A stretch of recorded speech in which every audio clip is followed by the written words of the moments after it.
El Papa Juan Pablo II autorizó este catecismo de la Iglesia Católica. Dice aquí Iglesia Católica, pero realmente se refiere a la Iglesia Católica Romana. ¿Sí? ¿Cuántos de ustedes son católicos? Levanten la mano. Ok, todos excepto 3 o 4. Ok. ¿Cuántos de ustedes son católicos romanos? Ok, ninguno. Entonces, ¿cuál es la diferencia entre catolicismo romano y catolicismo? La Iglesia de Cristo es la Iglesia Católica, que es la Iglesia mundial.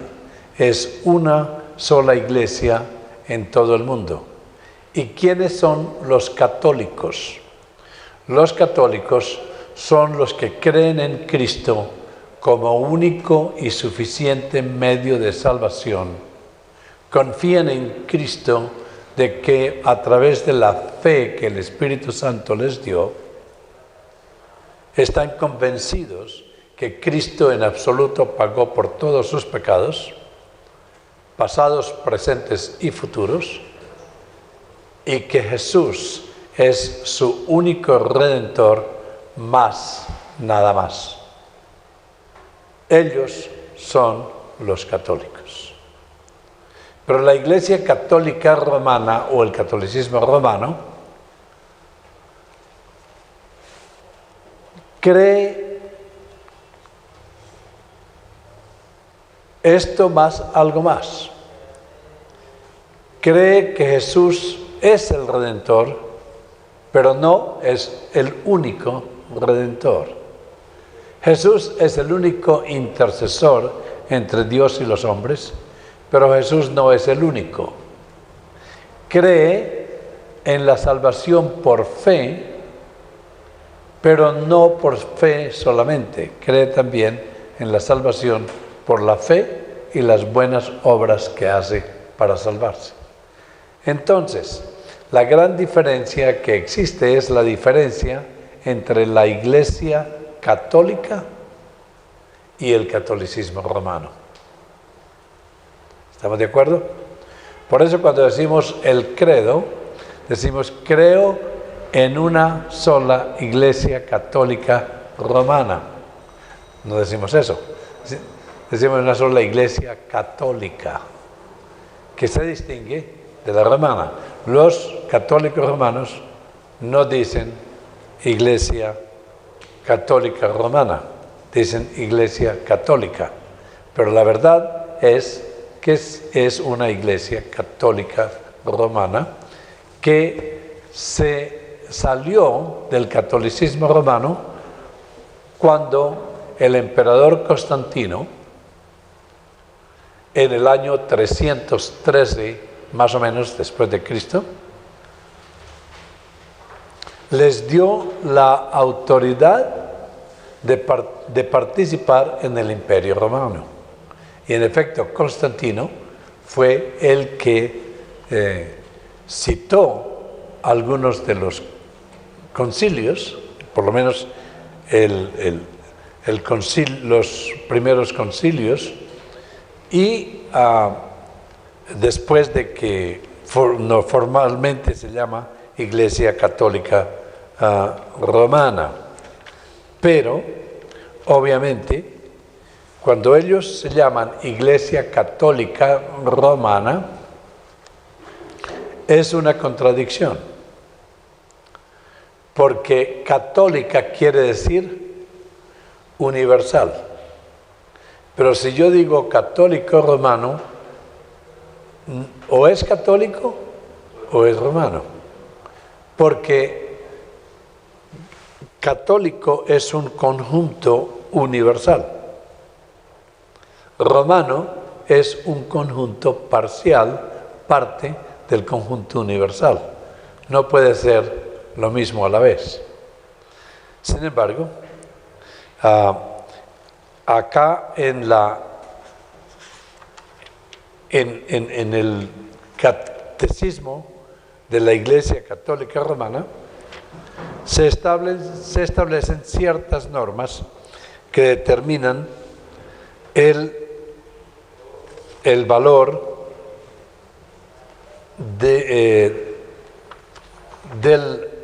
catecismo como doctrina universal que va a suplantar a cualquier otro catecismo local que tengan los obispos o la Iglesia Católica local, Católica Romana local. Una de las cosas interesantes de la autoridad de la Iglesia dice en el catolicismo, en el Catecismo Católico, en la página 5, el valor doctrinal del texto. Y estoy leyendo del libro publicado por el Catolicismo Romano. A propósito, este libro fue escrito realmente por el Papa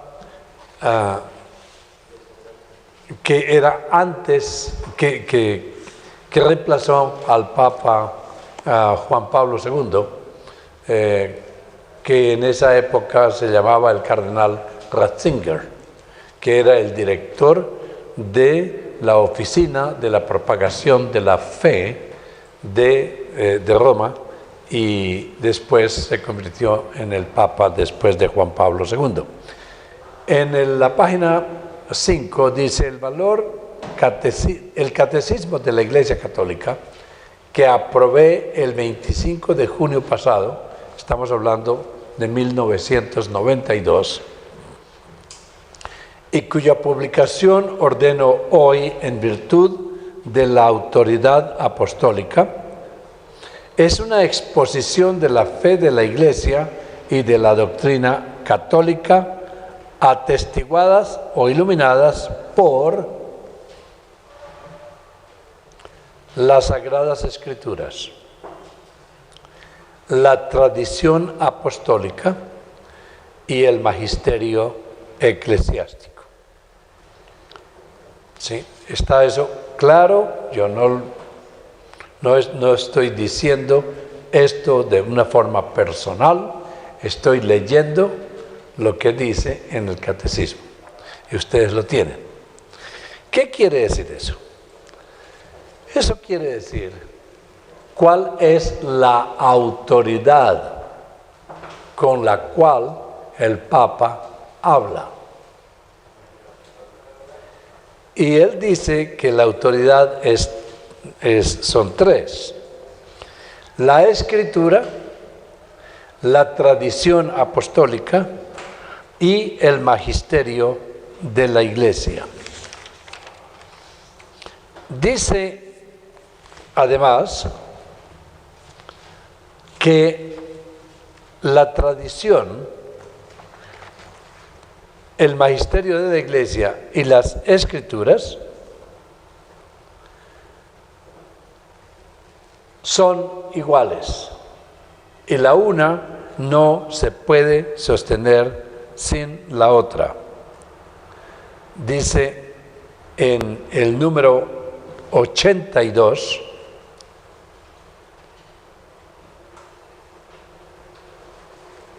el número 80, el catecismo está numerado con versículos como lo tiene la Biblia realmente, y tenemos el número 82 donde dice que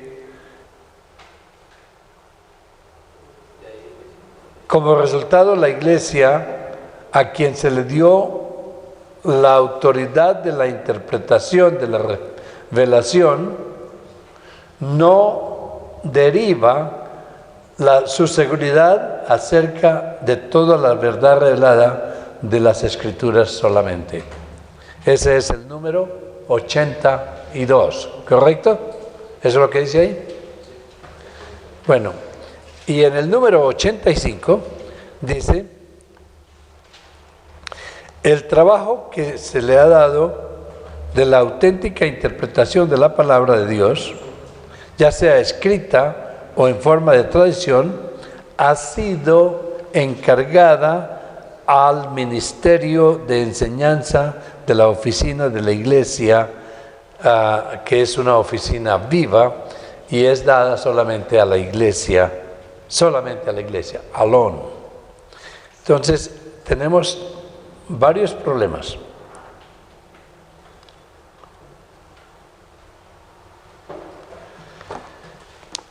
Analicemos estas dificultades. La autoridad de la Iglesia Católica está bajo tres autoridades: la Biblia, la tradición y el magisterio de la Iglesia. Imaginémonos que vamos a poner esto mejor, el magisterio de la Iglesia, que es lo que ordenan eso. Y tenemos aquí tres: la Biblia, la tradición y el magisterio de la Iglesia. La Biblia es la palabra de Dios, las Sagradas Escrituras. Ellos dicen que la tradición, todo lo que ha pasado desde el tiempo en que Jesús estuvo acá y toda la tradición anterior, es palabra de Dios, así no esté escrita. Para nosotros la palabra de Dios está escrita y terminada y completa. La tradición son las costumbres que se siguen a través de la historia, y ellos llaman la tradición también palabra de Dios. Y luego, el magisterio de la Iglesia es lo que la Iglesia enseña. El magisterio de la Iglesia está compuesta por tres entidades especiales: el Papa, los cardenales, los obispos, los concilios, los decretos, las de la Iglesia, y los sacerdotes. Todo eso es el magisterio de la Iglesia. O sea que la autoridad de la Iglesia Católica Romana es igual. Y dice que no saca la autoridad solamente de las Escrituras, sino de estas tres partes. Entonces quiere decir que el catolicismo romano está bajo tres autoridades. Es como una butaca de tres patas, que si le quitan una, se va a caer. ¿Sí? Bueno, analicemos este asunto con cuidado. Comencemos con dos autoridades. Imaginémonos que haya dos autoridades exactamente igual. Imaginemos por un momento que el esposo y la esposa tienen la misma autoridad. Usted sabe que en la Biblia Dios dice que el esposo es la autoridad y la esposa debe obedecer a la autoridad. Pero obviamente la Biblia dice también que el esposo debe amar a su esposa y morir por su esposa, de tal manera que esa esposa sabe que la autoridad del esposo no le va a hacer daño. Si el esposo y la esposa tienen la misma autoridad y el esposo le dice al hijo, haga esto, y la esposa le dice al hijo, haga lo contrario, ¿qué hace el niño? Si ambos tienen la misma autoridad, ¿a quién le obedece?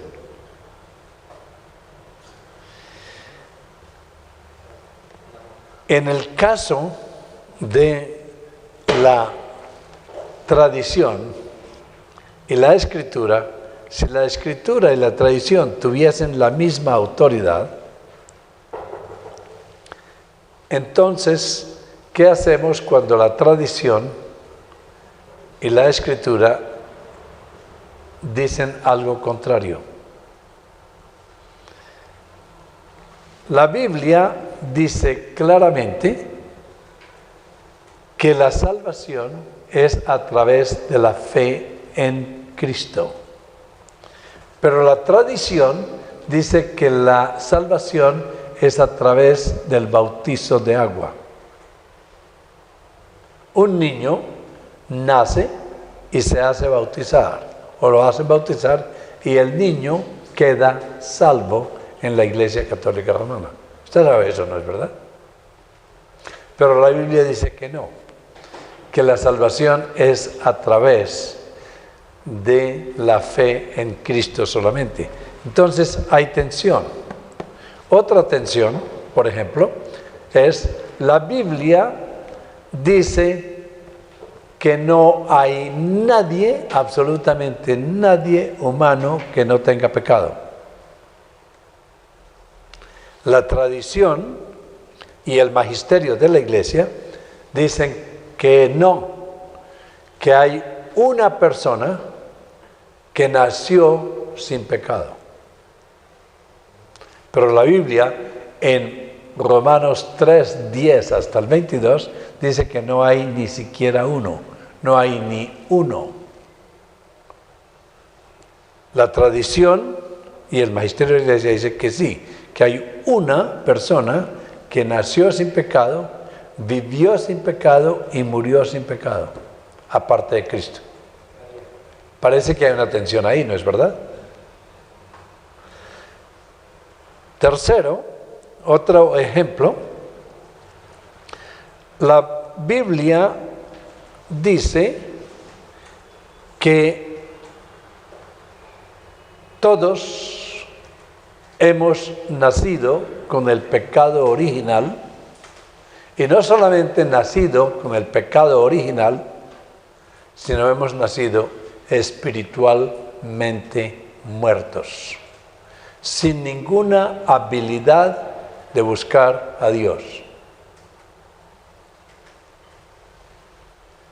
La tradición y el catecismo dicen que no, que el hombre nace con el pecado original, pero el bautizo le quita el pecado original y desde entonces ya no tiene el pecado original y por consiguiente ha nacido con cierta habilidad espiritual. Y si la persona no ha sido bautizada, la persona nace y crece con la habilidad de buscar a Dios, con libre albedrío, con la libertad de escoger a Dios o de no escoger a Dios.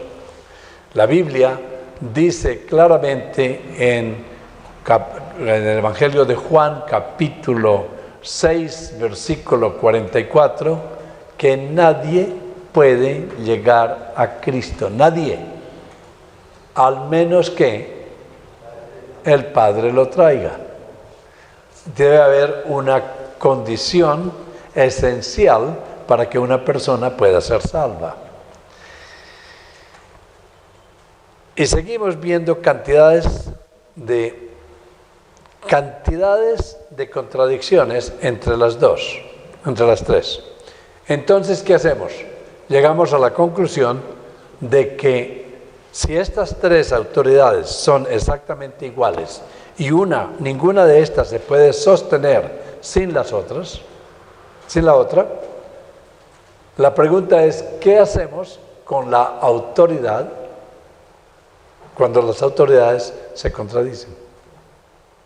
¿A quién le creemos? Y Dios no es un Dios de confusión, ¿no es verdad? Cuando entró en una discusión bastante seria respecto a la autoridad del Papa y la autoridad de las Escrituras. Uno de los momentos más precisos fue en 1854, cuando el Papa Pío IX declaró la Inmaculada Concepción de María. ¿Han ustedes escuchado eso antes? ¿Sabe lo que quiere decir la Inmaculada Concepción? ¿No? Ok. Jesús fue concebido inmaculadamente. Eso es verdad. ¿Estamos de acuerdo? Jesús fue concebido sin pecado original. Eso quiere decir inmaculado, sin pecado original. Pero eso no es lo que la Iglesia dice. La Iglesia o el catolicismo romano dice que María fue concebida sin pecado original. O sea que la madre de María y el papá de María la concibieron, y cuando ella nació sin pecado original.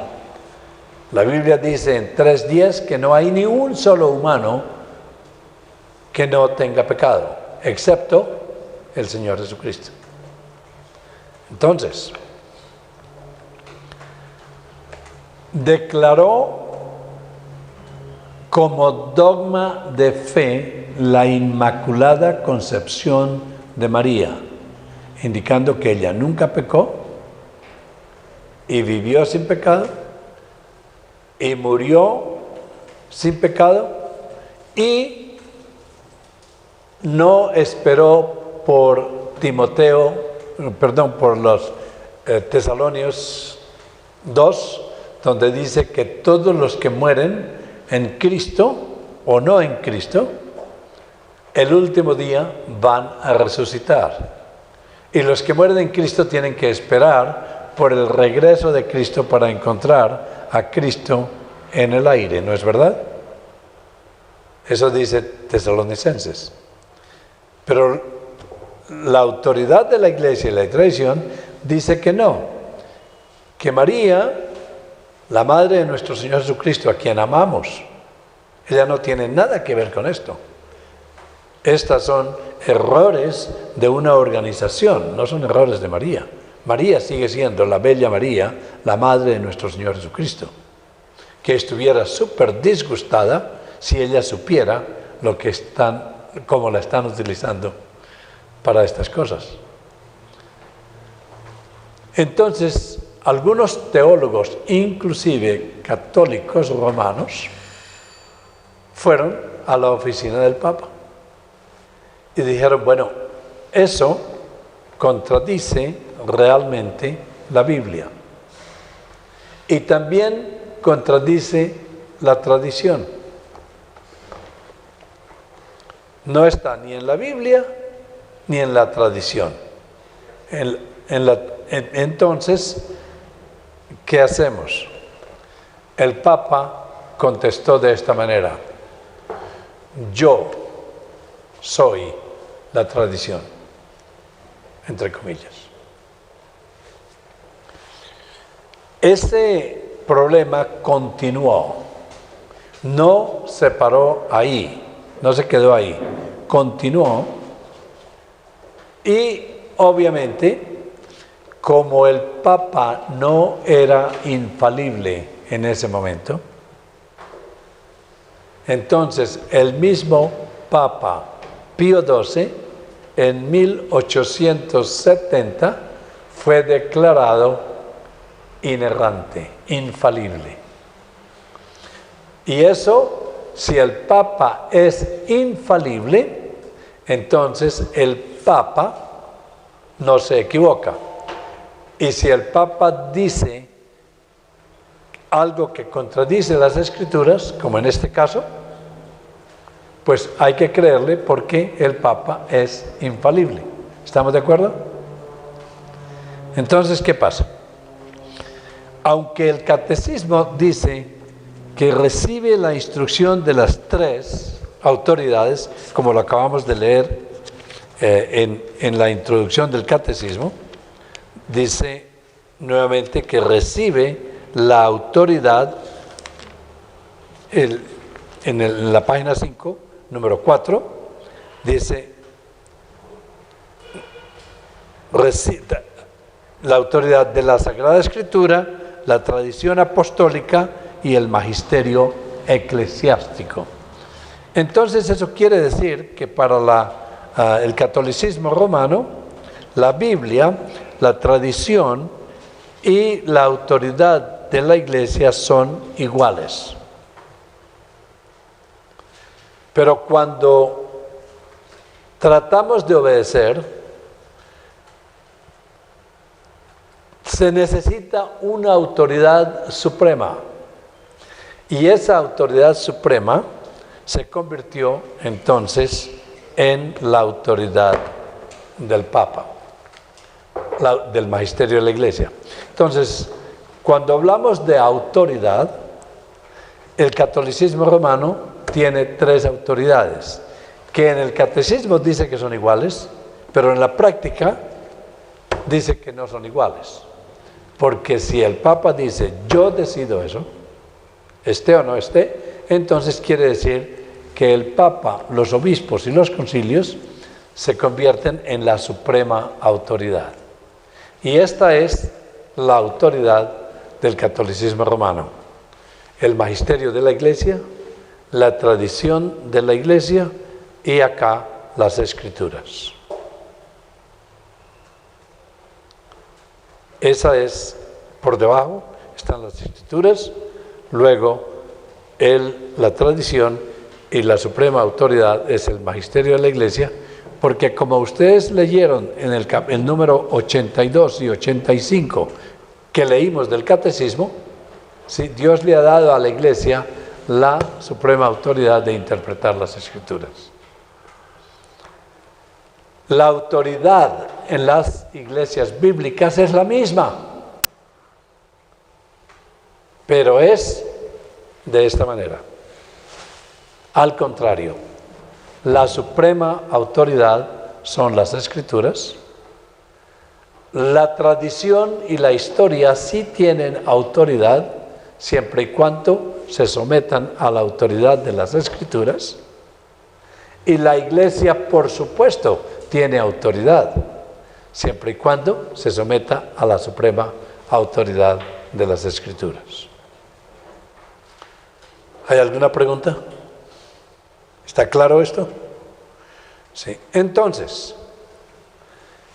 antes del siglo XVI, ustedes saben que la Biblia no estaba traducida a los idiomas que la gente hablaba, que se llaman los idiomas vulgares.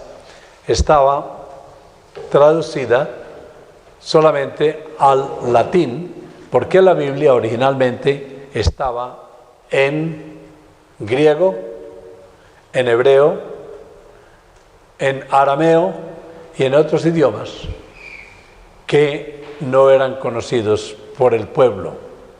Solamente los eruditos eran los que conocían estos idiomas. Entonces,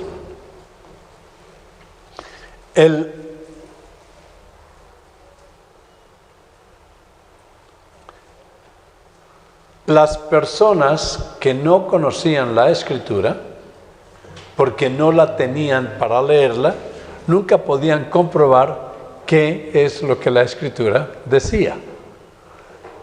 Y antes de 1500 se comenzó a traducir las Escrituras, pero las personas que comenzaron a traducir las Escrituras fueron fuertemente atacadas y fueron sometidas al martirio y fueron quemados y fueron atacados increíblemente por el catolicismo romano. Y la razón por la cual es porque solamente los eruditos católicos romanos eran los que leían las Escrituras en el idioma original y ellos le decían a las personas lo que tenían que creer. El asunto es que cuando uno lee en un idioma que no es el nuestro, normalmente no entiende realmente todo lo que dice. Pero luego, si lo va a transmitir a otras personas oralmente, pues las personas escuchan lo que les han transmitido de lo que ellos entendieron, y ellos a la vez, como no todos los sacerdotes hablan griego o latín o arameo, pues ellos no tienen manera de comprobar. En el seminario católico, cuando yo estaba estudiando, estudié latín y estudié griego. Y todos mis compañeros estudiaron griego y latín, pero no hablábamos. Realmente leíamos algunos pasajes en latín y en griego, pero no lo suficiente para poder entender lo que dice el texto y para poder hablarlo y explicarlo exactamente del griego al español. Y eso lo digo en nombre de todos mis compañeros sacerdotes y que hoy son sacerdotes y algunos obispos. En efecto, es curioso que cuando yo estaba en el seminario, o cuando estábamos en el seminario, las traducciones al griego eran de la Ilíada y no de las Escrituras. ¿Sí? Y cuando estudiábamos eran de obras de Virgilio en latín, ¿sí? Y no las Escrituras. Para decirles que realmente un sacerdote que pertenece al magisterio de la Iglesia realmente no domina el griego y el latín para poder explicar las Escrituras. ¿Estamos de acuerdo? Sí. Una vez me invitaron a estudiar, a enseñar en un país, ¿cómo se llama? Corea del Sur. Y antes de ir, tuve una clase de coreanos, y enseñarle a ellos es un poco muy difícil porque ellos en sus tradiciones no están acostumbrados a hablar en clase. Entonces no sabía si me estaban entendiendo o no, y si les preguntaba algo se ponían de pie, ¿sí? Contestaban: doctor, tal cosa, lo siento mucho, pero no puedo intervenir, gracias. Espero que no les esté pasando a ustedes esto, ¿no? Sí. Si no entienden, siéntase la libertad de preguntar, ¿ok? Que eso está bien. Entonces, si a mí me dicen una historia y yo le cuento esa historia a usted y le pido en secreto, se la cuento en secreto sin que los demás oigan, y luego le digo que usted cuente la misma historia a él y él a él y así, y vamos hasta el final, ¿qué va a pasar cuando la historia llega al final? Llega totalmente distorsionada. Eso fue lo que pasó con las Escrituras. Distorsionada. Nadie sabía lo que realmente las Escrituras decían, porque los mismos sacerdotes tampoco entendían lo que estaban diciendo. Yo quiero decir en este momento acá que yo era un candidato a sacerdote honesto. Y yo creo que la mayoría de mis profesores y obispos eran honestos, eran honestamente ignorantes de la Biblia. porque no leían la Biblia. Se puede decir entonces que esta gente allá en Roma y todos esos obispos grandes que uno ve a veces en la tele y todo, y hasta el mismo Papa, no conocen como tal bien las Escrituras, de cierta manera. Correcto. La posibilidad es grande de que no la conocen. Porque si la conocieran, ¿sí?, y predican eso, que sigue predicando, entonces sí serían deshonestos. Hay hay algunos teólogos en Estados Unidos, Madrid y otros, que enseñan teología, conocen las Escrituras, pero no están convencidos que la Escritura dice lo que dice, y por eso enseñan sus propias verdades. Y aquí, o sus propias ideas, no verdades. Y aquí llega la grandeza de la Reforma protestante del siglo XVI. La Reforma protestante del siglo XVI se inicia cuando varios individuos comienzan a traducir las Escrituras y comienzan a entender las Escrituras y a darse de cuenta de que no todo lo que Roma dice está de acuerdo con las Escrituras. Que no todo lo que Roma dice es verdad o en acuerdo con las Escrituras. Una de las circunstancias de las tendencias de la contradicción entre Roma y la Biblia es el asunto del purgatorio y de las indulgencias. Ya hablamos esta mañana sobre eso. La Escritura siempre ha hablado de dos destinos eternos: el cielo y el infierno. El Señor Jesús vino y habló de cielo e infierno y no dijo ni una sola palabra acerca de purgatorio. Pero la Iglesia, la autoridad, el magisterio de la Iglesia y la tradición inventaron el purgatorio. Y en 1514, 510, el Papa León X,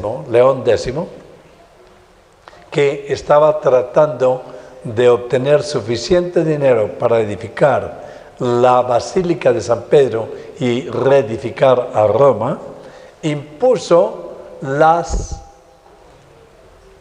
indulgencias para sacar gente del purgatorio, de un lugar que no existe.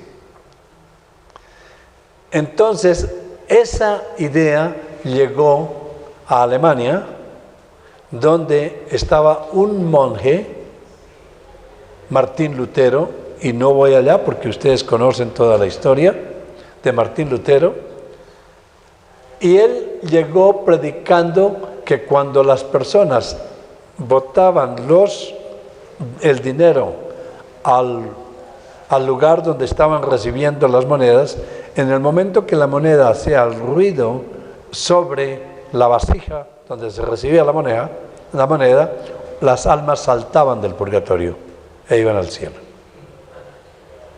Y él, en una forma teátrica, convencía a la gente de que dieran dinero para Roma, porque el Papa ya había firmado unos certificados para sacar gente del purgatorio. Y este profesor, Martín Lutero, estaba enseñando en la universidad y estaba enseñando Biblia. Y ya comenzó a leer la Biblia y a entender lo que la Biblia dice. En efecto, él llegó a la fe en Cristo con Romanos 1, 16 y 17. Ustedes se acuerdan de ese pasaje. En Romanos 1, 16 y 17 dice: no me avergüenzo del Evangelio, porque es el poder de Dios para la salvación, porque el justo por la fe vivirá.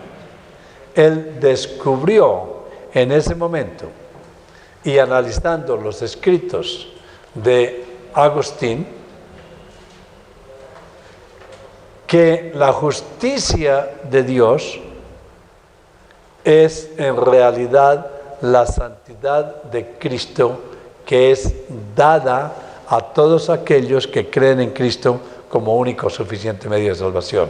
No es la justicia de Cristo, no es el castigo de Dios que se aplica al que peca, pero en este contexto de Romanos 1, 16 y 17, es que la justicia de Dios en Cristo es transferida, lo justo de Cristo es transferido al que cree, para que la persona que cree sea justo, sea justificado, sea salvo. Él entendió esto, pero antes de llegar el recaudador de indulgencias, ya Martín Lutero había ido a Roma y había visto tristemente el comportamiento del magisterio de la Iglesia, los grandes errores y los grandes actos pecaminosos que estaban haciendo los obispos y los cardenales, y esto lo vamos a ver un poco más claro durante la semana cuando analicemos la vida de algunos de los papas, que no podemos verlos todos. Él al ver que la Biblia no estaba de acuerdo con el magisterio de la Iglesia y las indulgencias, porque las indulgencias no están en la Biblia, pero están en el magisterio de la Iglesia. Entonces es el asunto de tratar de decidir a quién se le cree. ¿Se le cree a Dios o se le cree a la autoridad de los hombres? Entonces, él trató de enseñar este asunto de indulgencias con la Biblia. Él ya era capaz de distinguir entre lo que la Iglesia o la autoridad del catolicismo romano enseñaba y lo que la Biblia enseñaba. Entonces, bajo la autoridad de las Escrituras, escribió 95 puntos que iba a desarrollar en el sílabus del seminario que iba a enseñar a sus estudiantes en la universidad. En esa época no existían las máquinas de copiar, entonces los profesores escribían los sílabos de lo que iban a enseñar y lo colgaban en la puerta. Los estudiantes que iban a tomar ese curso leyeron eso e inmediatamente se dieron cuenta que contradecía a los edictos de la Iglesia. Entonces, inmediatamente lo llevaron a la imprenta, que acababa de nacer la imprenta. Y la imprenta solamente publicaba Biblias en griego y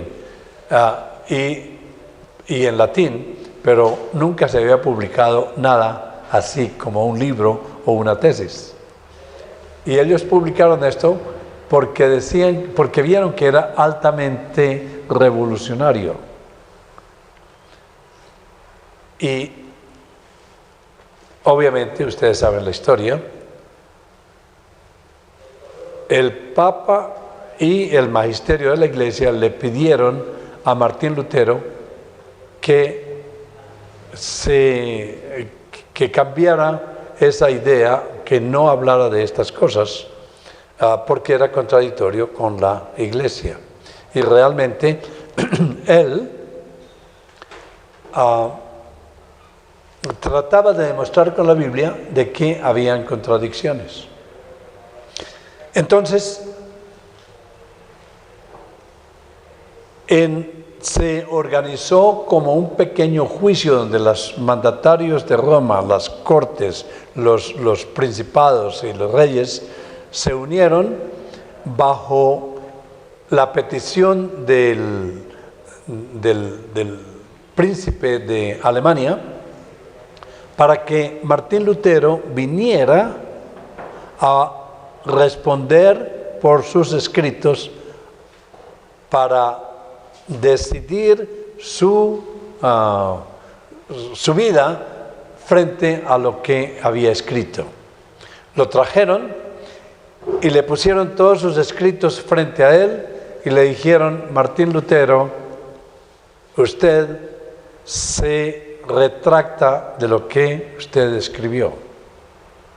Y Martín Lutero dijo: ¿me retracto de qué? Ellos ya habían planeado,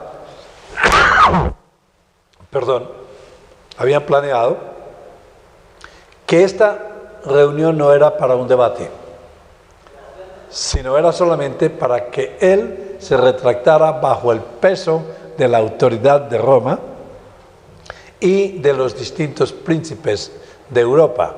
Acuérdese que la iglesia ya no era solamente una iglesia espiritual, era una iglesia que pertenecía al imperio, y el imperio romano se había extendido por toda Europa, y todos estos países eran países que se llamaban los países estatales de Roma, de la iglesia. Necesito agua.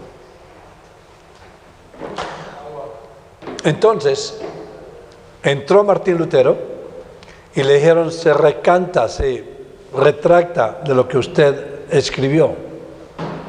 Martín Lutero preguntó: ¿me retracto de qué? Explíqueme de qué, dónde está el error que cometí. Él quería utilizar esa oportunidad para, obviamente, presentar claramente el Evangelio.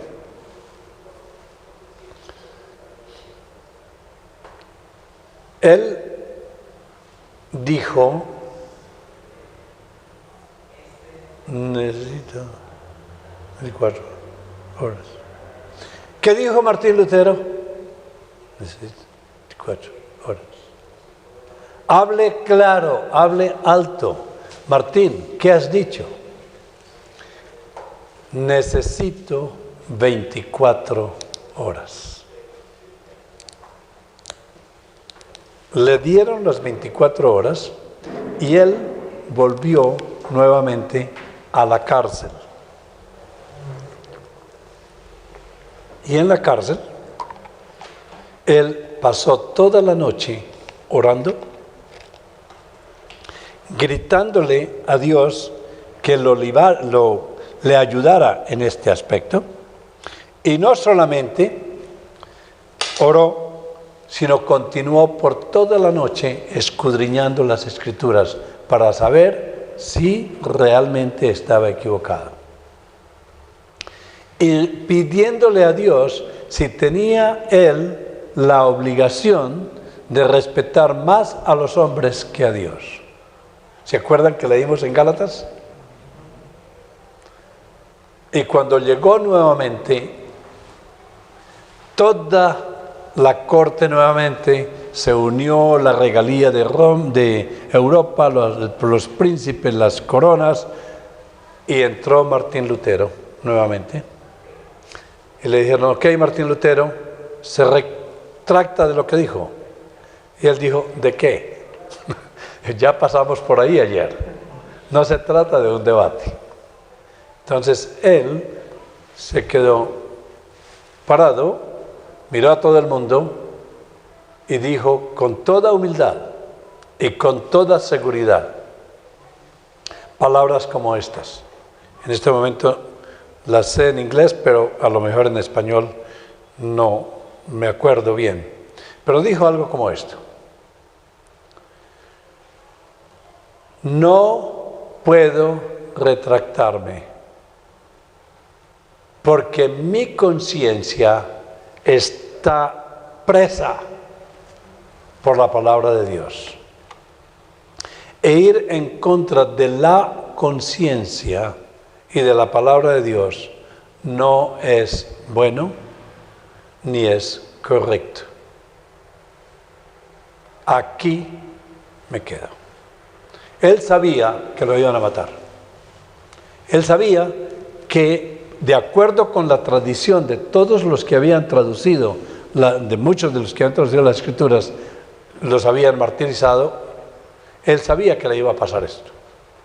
Pero uno de los príncipes de Alemania le había prometido que podía venir a esta sesión y que le iban a dar un salvoconducto, que no lo iban a matar.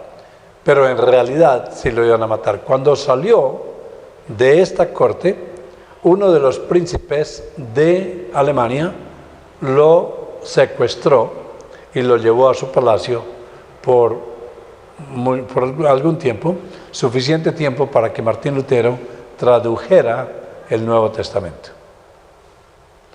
Una vez las Escrituras comenzaron a irse por toda Europa, la gente comenzó a leer lo que las Escrituras decían y a compararlo con lo que la tradición y la autoridad eclesiástica decía, y descubrieron que la Escritura era la suprema autoridad. Entonces, se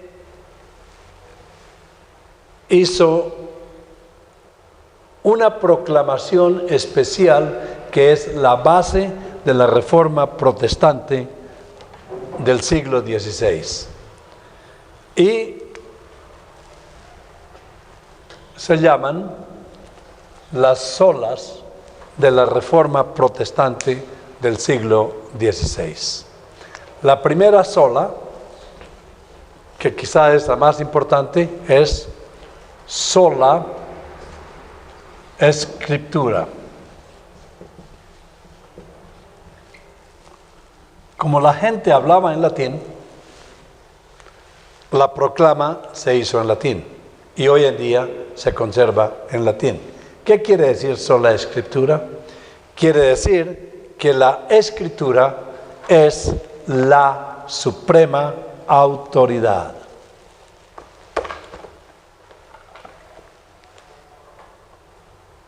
No hay ninguna otra autoridad por encima de las Escrituras.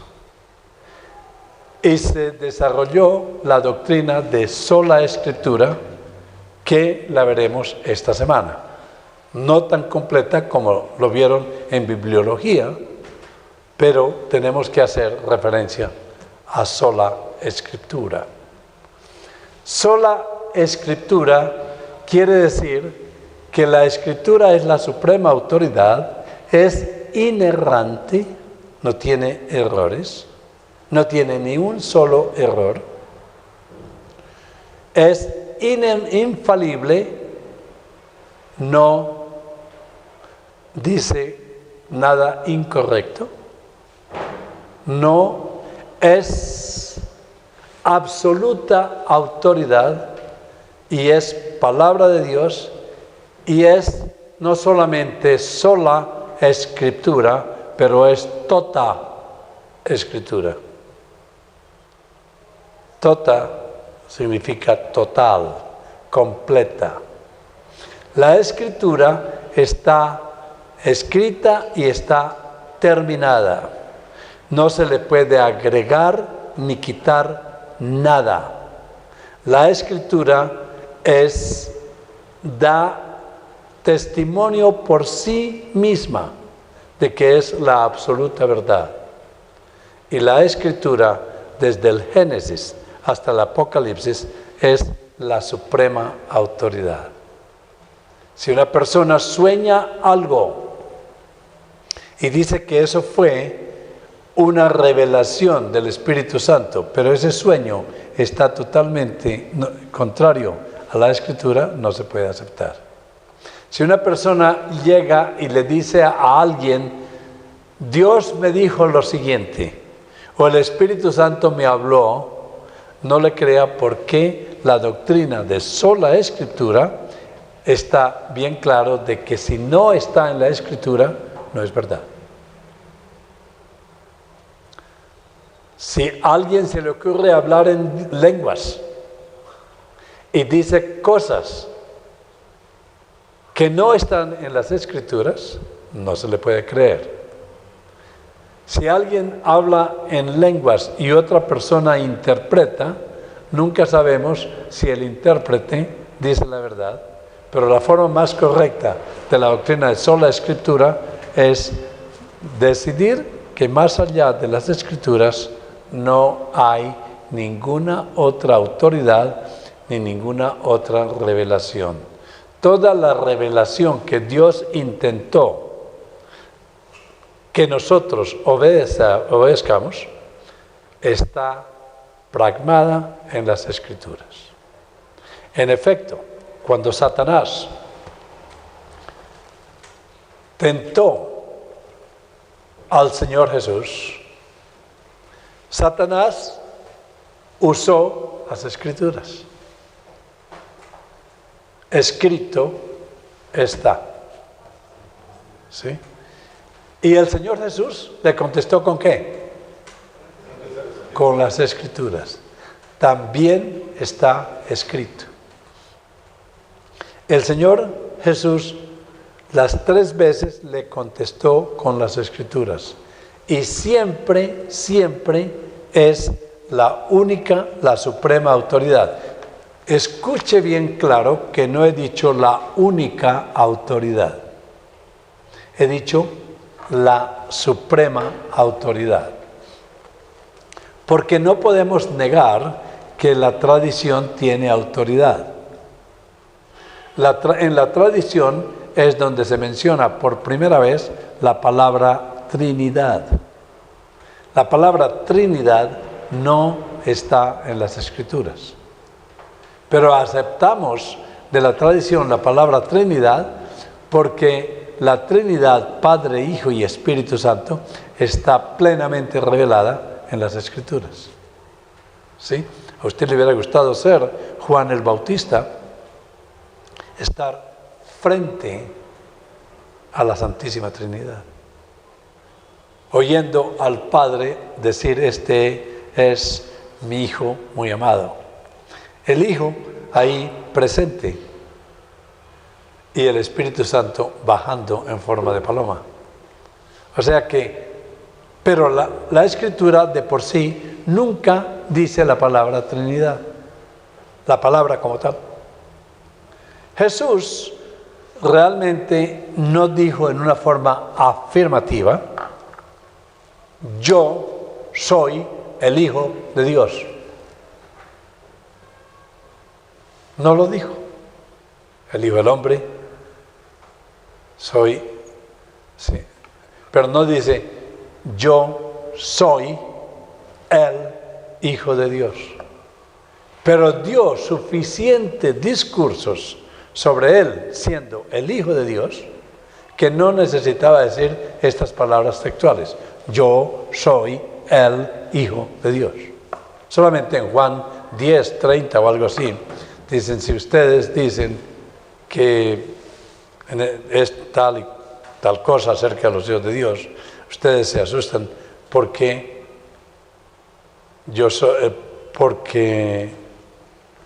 sí digo que soy el Hijo de Dios, pero no lo digo en una forma afirmativa: soy, ¿sí? Bueno, el asunto es que hay cosas en la tradición que son verdad porque están de acuerdo con las Escrituras, pero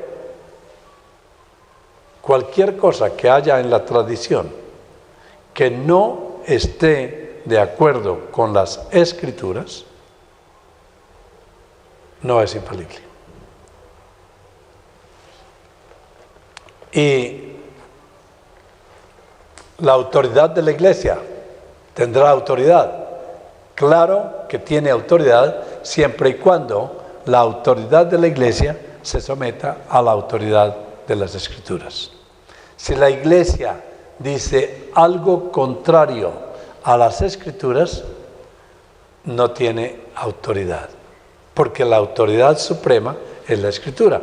Pero la Iglesia sí tiene autoridad de aceptar individuos como miembros de la Iglesia o no.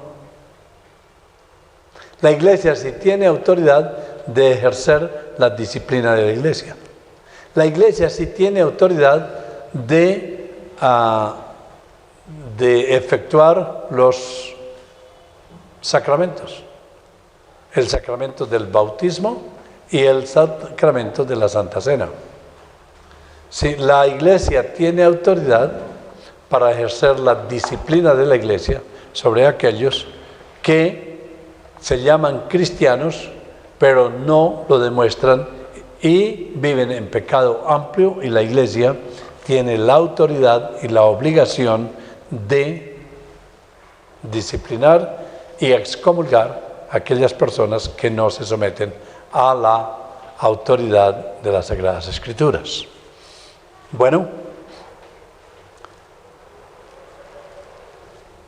ahora ustedes saben por qué la Escritura es la suprema autoridad y por qué antes de la Escritura estar en los idiomas que las gentes hablaban, que se llaman los idiomas vulgares, del vulgo, de lo que la gente, el pueblo habla, pues obviamente si no estaba en los idiomas que las gentes podían comprender, era muy difícil escudriñar las Escrituras y comprobar si lo que le estaban diciendo es verdad. Entonces, por eso, antes del siglo XVI, el catolicismo romano cayó en cantidades enormes de errores, porque no conocían las Escrituras. Y como dijo el hermano allá, es verdad, ellos, toda esta gente de Roma, y toda esta gente que parecen tan idóneos y tan cultos, el único problema que tienen es que siguen la tradición y el magisterio de la Iglesia, pero no conocen las Escrituras. Bueno, ¿a qué horas tomamos un descanso? ¿Ahora? Ok. Antes de irnos al descanso, les dije que en 1517 se dieron 5 proclamas importantes. Las voy a dejar escritas y luego durante esta semana vamos a analizarlas, pero la única proclama no fue las Escrituras, sino se proclamó también lo que las Escrituras dicen. Y las Escrituras dicen: sola gratia. Y las Escrituras dicen también sola fide. Y las Escrituras dicen enfáticamente, en efecto, todas las Escrituras son acerca ¿de quién? De Cristo. Por eso se escribieron las Escrituras. Todo es acerca de Cristo. Juan, capítulo 20, versículo 21. Ustedes lo pueden ir buscando. Y lo que dice allí resalta la razón principal por la cual se escribieron las Escrituras. Versículo 30. 20:30, perdón. Hizo además Jesús muchas otras señales en presencia de sus discípulos, los cuales no están escritas en este libro. Ajá, tenga cuidado, porque los teólogos romanos se agarran de este principio para decir, sí, como no están escritas acá, las vamos a escribir acá. ¿Sí? Pero note lo que dice, por eso la importancia de verlo dentro del contexto. Todo lo que Jesús hizo y todo lo que sucedió en el Antiguo Testamento no está escrito aquí. ¿Por qué? No cabrían. No habría suficientes libros para escribirlos. Pero estas se han escrito. ¿Para qué? Para que creáis. ¿Creáis qué? Que Jesús es el Cristo. Note que todas las escrituras se refieren a Jesús. Comenzando desde el Génesis hasta el Apocalipsis. Que Jesús sea el Cristo. ¿Y quién es el Cristo? El Hijo de Dios. No un hijo de Dios, sino el Hijo de Dios. ¿Y para qué creyendo tengáis vida en su nombre? ¿Para qué creyendo tengáis vida en Cristo? Entonces, el cuarto principio es solos Christus, que es la centralidad de las Escrituras. Y el quinto principio es para qué usted está salvo. Y usted está salvo, obviamente, para ir al cielo. No, esa no es la razón para estar salvo. La razón principal de salvación es para que desde el momento en que cree en Cristo y es salvo y es santo y que todos sus pecados han sido perdonados, a partir de ese momento le damos toda la gloria y la honra a Dios con nuestra obediencia. No es para ir al cielo, es para tener la capacidad de darle gloria y honra al Santo Dios. Entonces, el quinto, y obviamente la salvación es la ñapa, es el premio sobre lo que usted hace. ¿No se dice ñapa? Sí, ñapa. ¿No se dice así? Sí. En inglés se dice la crema sobre la torta. The cream over the cake.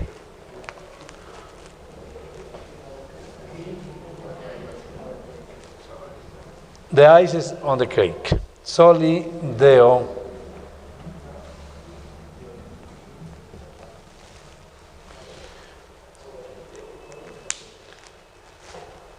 Solo para la gloria de Dios. No para la gloria de la iglesia. No para la gloria del magisterio de la iglesia, sino para la gloria de Dios. En esta semana nos vamos a gastar un poco de tiempo en cada uno de estos. Como ven, hay mucho de qué hablar. Y ahí, bajo estos 5 columnas, la iglesia recuperó la reforma que se había iniciado, ¿cuándo? Desde antes de la fundación del mundo, desde el Génesis, pero volvió a reformarse, quiere decir volver a las sendas antiguas, volver a las verdades de las Escrituras. Pero todo esto surgió solamente basado en la autoridad de las Sagradas Escrituras. Muy bien, vamos a tomar un descanso y volveremos